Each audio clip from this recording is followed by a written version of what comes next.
बच्चों, मैं शगुफ्ता फारूकी कक्षा 10th बी को हिंदी पढ़ाने जा रही हूँ। तो इससे पहले हमने आपको लोगों को पद का पढ़ाया था, सूरदास के पद पढ़ाया था। आज हम आपको गद्यांश का पहला लेसन आचार्य रामचंद्र शुक्ल के बारे में बताएंगे। तो देखिए, आचार्य रामचंद्र शुक्ल का जन्म सन 1884 ईस्वी में हुआ था और इनका जन्म स्थान आगोना, बस्ती ज़िले, उत्तर प्रदेश में हुआ था। इनके पिता का नाम चंद्रबली शुक्ल और आचार्य रामचंद्र शुक्ल की मृत्यु सन 1941 में हुई। ये शुक्ल युग के प्रवर्तक थे, शुक्ल युग को मानते थे और इनकी भाषा खड़ी बोली थी। अब आगे देखिए कि हिंदी के प्रतिभा संपन्न साहित्यकार का जन्म सन 1884 ईस्वी में बस्ती ज़िले के आगोना नामक ग्राम में हुआ था और हमने बताया ना कि इनके पिता का नाम चंद्रबली शुक्ल था, जो सुपरवाइज़र कानूनगो थे। रामचंद्र शुक्ल ने बचपन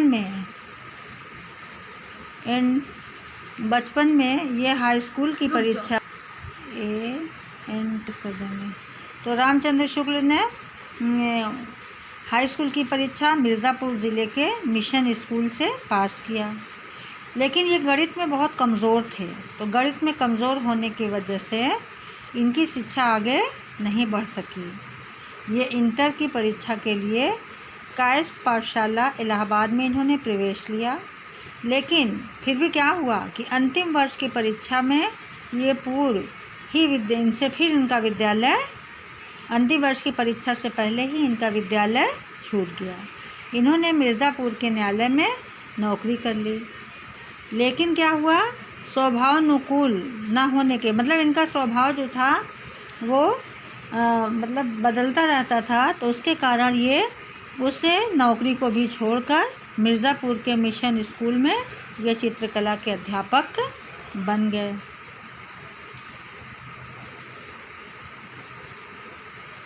इसी बीच देखिए क्या हुआ कि इन्होंने हिंदी, अंग्रेज़ी, संस्कृत, बांग्ला आदि भाषाओं का इन्होंने अच्छा ज्ञान प्राप्त कर लिया और पत्रिकाओं के माध्यम से पत्रिकाओं में इन्होंने लिखना शुरू कर दिया। बाद में इनकी नियुक्ति काशी हिंदू विश्वविद्यालय में हिंदी के प्राध्यापक पद पर हो गई और इनकी मृत्यु सन 1941 ईस्वी में ये स्वर्गवासी हो गए। शुक्ल जी एक उच्च कोटि के निबंधकार ही नहीं थे, अपितु बल्कि ये युग प्रवर्तक, आलोचक भी रहे। इनकी कृतियाँ, इनकी रचनाएं इस प्रकार हैं। निबंध संग्रह, इन्होंने चिंतामणि भाग 1 और 2 तथा विचार विधि और दूसरा है इतिहास, हिंदी साहित्य का इतिहास।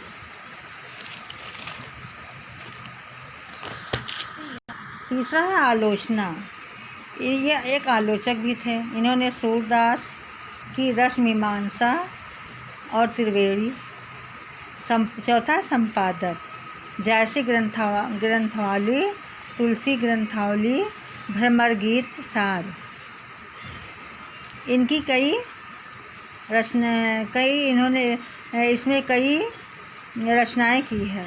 इसके अलावा शुक्ल जी की भाषा शैली गठी हुई है, उसमें व्यर्थ का एक भी शब्द नहीं आने पाता। कम से कम शब्दों में अधिक विचार व्यक्त कर देना इनकी विशेषता है। अवसर के अनुसार इन्होंने वर्णनात्मक, विवेचनात्मक, भावात्मक तथा व्याख्यात्मक शैली का भी इन्होंने प्रयोग किया है। अब हम आपको पढ़ाएंगे इनका लिखा हुआ निबंध, इनकी लिखी हुई कहानी जो है मित्रता माने दोस्ती।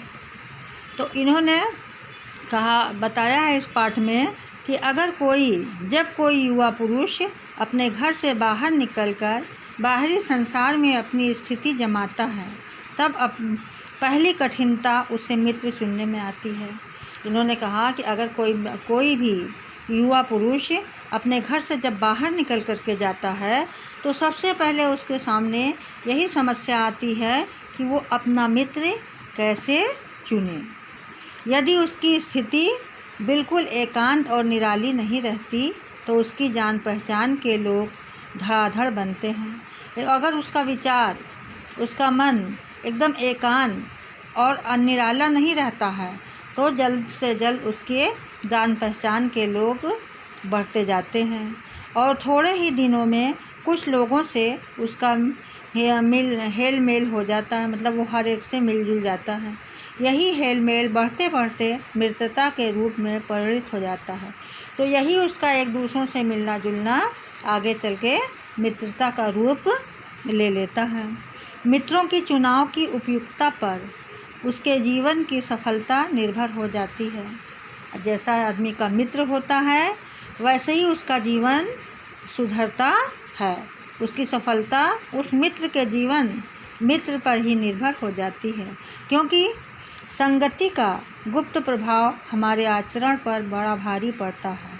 क्योंकि इंसान एक ऐसा होता है कि उसका अगर संगति अच्छे लोगों से मिलती है तो उसके ऊपर उसका प्रभाव अच्छा होता है, और अगर उसकी संगति किसी बुरे लोग में पड़ जाती है तो वो उसके लिए बहुत भारी, मतलब बहुत महंगा पड़ जाता है।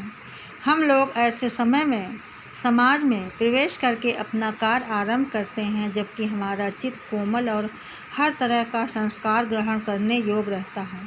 हम उस समय समाज में जाते हैं, प्रवेश करते हैं जब हमारा मन जो होता है, हमारा चित्त जो होता है बहुत कोमल होता है और हमारे अंदर जल्दी ही संस्कार ग्रहण करने के हम योग्य रहते हैं। हमारे भाव अपरिमार्जित और हमारी प्रवृत्ति अपरिपक्व होती है, मतलब हमारे जो भाव होते हैं वो अपरिमार्जित रहते हैं और हमारी प्रवृत्ति जो होती, आदत जो होती, वो बहुत ही उस समय कच्ची रहती है। हम लोग उस समय कच्ची मिट्टी की मूर्त के समान रहते हैं।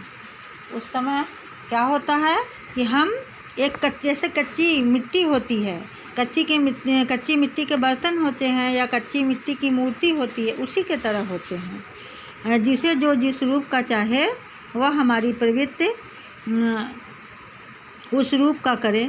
मतलब उस समय इंसान के ऐसा होता है कि अगर उसको जो जिस रूप में चाहता है, अच्छी प्रवृत्ति में अच्छी आदत अगर सीखेगा तो वो अच्छा बनेगा, और अगर ख़राब आदतें सीखेगा तो वो ख़राब बन जाएगा। चाहे राक्षस बनावे चाहे देवता, एक अच्छा मित्र चाहे उसको राक्षस बना दे और चाहे उसको एक देवता का रूप में बना दे। ऐसे लोगों का साथ करना हमारे लिए बुरा है। हमको मतलब ऐसे लोगों का साथ कभी भी नहीं करना चाहिए जो हमसे अधिक दृढ़ संकल्प के हों, मतलब हमसे ज़्यादा उनके संकल्प जो है, इरादे जो हैं पक्के होते हैं, क्योंकि हमें उनकी हर एक बात बिना विरोध के मान लेनी पड़ती है।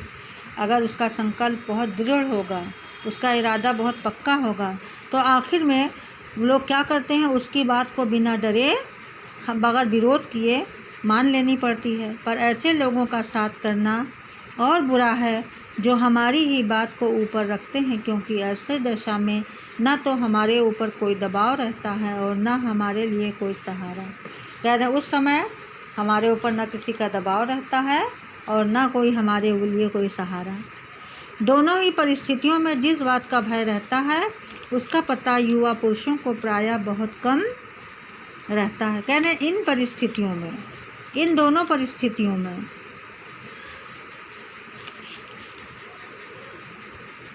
तो कह रहे हैं कि युवा पुरुष को प्रायः बहुत कम, दोनों ही परिस्थितियों में इस बात का हमें डर रहता है, उसका पता, जिस बात का हमें डर रहता है उस बात का पता हमें उस समय नहीं मिल पाता है। यदि विवेक से काम लिया जाए तो यह भय नहीं रहता। कह रहे हैं अगर हम अपने बुद्धि से, अपने विवेक से काम लेंगे तो हमारे सामने ऐसा कोई डर नहीं रहेगा। पर युवा पुरुष प्रायः विवेक से कम काम लेते हैं, लेकिन युवा पुरुष जो एक नौजवान इंसान होता है वो अपनी बुद्धि से, अपने विवेक से बहुत कम काम लेता है। कैसे आश्चर्य की बात है कि लोग एक घोड़ा लेते हैं तो उसके गुण दोष कितना परख कर लेते हैं। देखिए, अगर हम कोई भी सामान खरीदने जाते हैं तो उसको हर चीज़, जैसे कि एक घोड़ा अगर हम खरीदने गए तो उसके गुण भी देखेंगे और उसके दोष को भी देख करके ही हम लेंगे। पर किसी को मित्र बनाने की पर किसी मित्र में उसके पूर्व आचरण और प्रकृति आदि का कुछ भी विचार और अनुसाधन नहीं करते। लेकिन हम किसी को मित्र बनाने में उसके विचार, उसके अनुसाधन को हम नहीं मान सकते हैं। हंसमुख चेहरा, जैसे हंसमुख चेहरा, बातचीत का ढंग, थोड़ी चतुराई या साहस, ये ही दो चार बातें किसी में देखकर लोग चटपट अपना बना लेते हैं। हम लोग यह नहीं सोचते कि मैत्री का उद्देश्य का कार्य बहुत सुगम हो जाता है तथा जीवन का व्यवहार उसमें उसका कुछ मूल भी है। उस समय हम लोग ये नहीं सोचते हैं कि हमारे जीवन का व्यवहार उस मित्रता, उस दोस्ती का बहुत बड़ा मूल है। यह बात हमें नहीं सूझती कि यह एक ऐसा साधन है जिसमें आत्मशिक्षा का ऐसा मित्र मिल जाए। उसे समझना चाहिए कि खजाना उद्देश्य क्या है तथा जीवन के व्यवहार में उसका कोण। यह बात हमें नहीं सूझती कि यह एक ऐसा साधन है जिसमें आत्मशिक्षा का कार्य बहुत सुगम। कह रहे ये एक ऐसा साधन है जिसमें हमें अपनी आत्मशिक्षा का काम हमको सुगम माने आसान हो जाता है। एक प्राचीन विद्वान का वचन है, कहना है कि विश्वास पात्र मित्र से बड़ी भारी रक्षा रहती है। कह रहे हैं कि अगर हमें विश्वास पात्र मित्र मिल जाए तो समझ लो हमारी बहुत बड़ी रक्षा होती है। जिसे ऐसा मित्र मिल जाए उसे समझना चाहिए कि खजाना, अगर किसी को विश्वास पात्र मित्र मिल गया है तो उसे समझना चाहिए कि हमको एक बहुत बड़ा खजाना मिल गया है। विश्वास पात्र मित्र जीवन की एक औषधि है। विश्वास, जिसके ऊपर हम विश्वास करते हैं, अगर हमें सही मित्र मिल गया है तो हमारे लिए हमारे जीवन की एक बहुत बड़ी औषधि माने दवा है। हमें अपने पवित्रता और मर्यादा के प्रेम को पुष्ट करेंगे जब हम कुमार्ग पर पैर रखेंगे। अगर हम गलत रास्ते पर जाएंगे, पैर रखेंगे या हम गलत रास्ते पर जाएंगे तो वो हमें हमारे दोषों और हमारी गलतियों से हमें बचाएगा तथा वे हमें सचेत करेंगे जब हम हतोत्साहित होंगे। जब हम निराश होंगे तो वो हमें बताएंगे, हमको सचेत करेंगे और तब वे हमें उत्साहित, अगर हम निराश होंगे तो वो हमको उत्साहित करेंगे। इसका मतलब ये है कि हमें उपमत्तापूर्वक जीवन निर्वाह करने में हर तरह से सहायता देंगे। मतलब हमको एक सही जीवन निर्वाह करने के लिए सच्चे मित्र, विश्वासपात्र मित्र हमारी सहायता करेंगे। सच्ची मित्रता में से उत्तम वैद की सी निपुणता और परख होती है। कह रहे हैं जो सच्चे मित्र होते हैं उसमें एक अच्छे से अच्छे वैद की सी गुण होते हैं, परख होती है। अच्छी से अच्छी मात्रा का धैर्य और कोमलता होती है उनके अंदर। अच्छी से अच्छी माता का मतलब एक माँ जैसा बच्चे को सिखाती है उस तरह की उनके में धैर्य होता है, कोमलता होती है।